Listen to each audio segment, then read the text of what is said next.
Alright, welcome to the tutorial for finding reliable health information. The first thing we need to do is get to a search engine.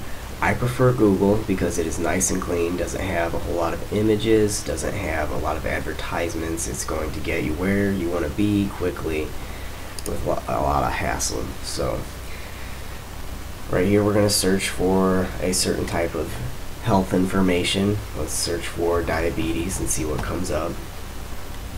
Now, diabetes is pretty common, so a lot of people will be searching on that, and when you're searching for a common category, usually the first ones that come up are the most popular, meaning that these are the ones that people click on the most when searching through Google. Now, these are going to be reliable because diabetes is so common. Now, when you're looking at websites to choose from, a lot of .gov and .org websites are usually the better choices because they're from organizations that are usually funded by, actual programs to help for whatever that health information is about. So we have diabetes here with the .gov website,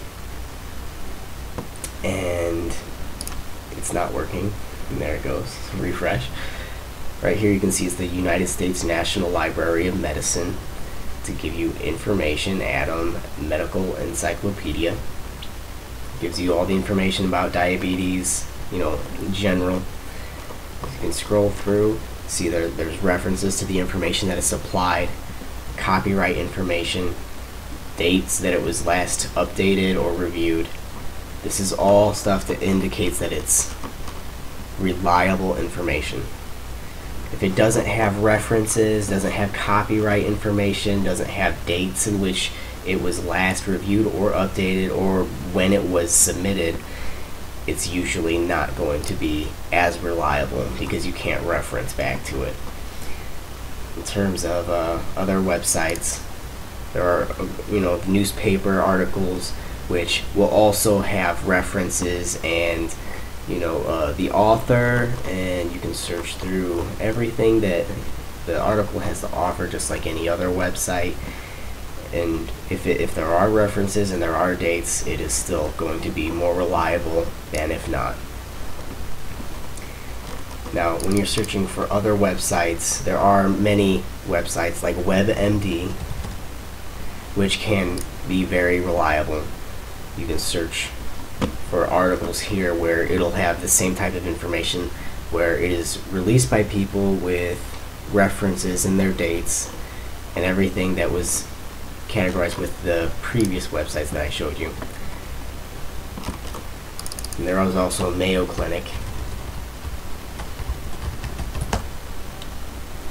which is a website, it's an organization that often does experimental research and trials for people that don't know what's wrong with them, and there is a lot of reliable health information here where you can search through different types of diseases and just click through, find what you're looking for, and maybe get more information in regards to treatment or other possibilities for whatever problems may be. And really, that's all you really need to know when you're looking for reliable health information. You got to look at the extension to see if it's a .gov or .organization. You want to see it, if it's .edu, if it's from a school, and you want to make sure that it has those references, it has those dates and the copyright information. All of that needs to be considered when you're trying to find something that you can go back and look at. And that's all we have for today. Thank you.